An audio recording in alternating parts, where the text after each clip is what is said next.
We haven't seen nothing yet. We are still just at the tip of this revolution. The entire liberal democratic system is built on philosophical ideas we've inherited from the 18th century, especially the idea of free will, which underlies the basic mottos of the liberal worldview, like the voter knows best, the customer is always right, beauty is in the eye of the beholder, follow your heart, do what feels good. All these liberal mottos, which are the foundation of our political and economic system, they assume that the ultimate authority is the free choices of individuals. This was okay for the last 2 or 3 centuries, because even though free will was always a myth and not a scientific reality, I mean, science knows of only 2 kinds of processes in nature. It knows about deterministic processes and it knows about random processes. And their combination results in probabilistic processes. But randomness and probability, they are not freedom. They mean that I can't predict your actions.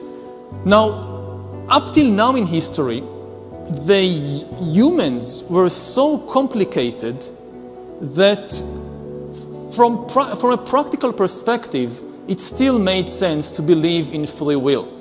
Because nobody could understand you better than you understand yourself. You had this inner realm of desires and thoughts and feelings which you had privileged access.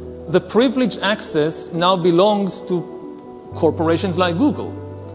They can have access to things happening ultimately inside my body and brain which I don't know about. There is somebody out there, not just one, all kinds of corporations and governments, that maybe not today, maybe in 5 years, 10 years, 20 years, they will have privileged access to what's happening inside me, more privileged than my access. They could understand what is happening in my brain better than I understand it. You don't have to give them permission. I mean, in some countries, maybe you have no choice at all. But even in a democracy like the United States, a lot of the information that enables an external entity to hack you, nobody asks you whether you want to give it away or not. Now, at present, most of the data that is being collected on humans is still from the skin outwards. We haven't seen nothing yet.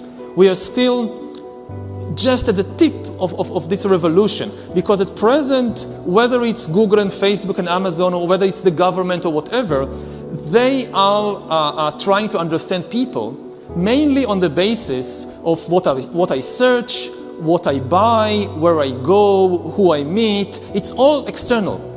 The really big revolution, which is coming very quickly, will be when the AI revolution and machine learning and all that, the infotech revolution, meets and merges with the biotech revolution and goes under the skin. The microchip actually in his hand. The tiny implant is the latest advance in a biohacking technology that serves as his keys, his ID, and his wallet. When biometric sensors or even external devices, now we are developing the ability, for example, to know the blood pressure of individuals just by looking at them. You don't need to put a sensor on a person. Just by looking at the face, you can tell what is the blood pressure of that individual. And by analyzing tiny movements in the eyes, in the mouth, you can tell all kinds of things from the current mood of the person. Are you angry? Are you bored? To things like sexual orientation. Biometric systems can recognize a person's specific physical attributes, their fingerprints, facial features, iris, or retina.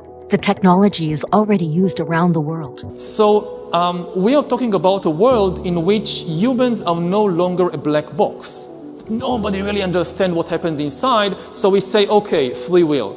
No, the box is open, and it's open to others, certain others, more than it is open to you. You don't understand what's happening in your brain, but some corporation or government or organization could understand that.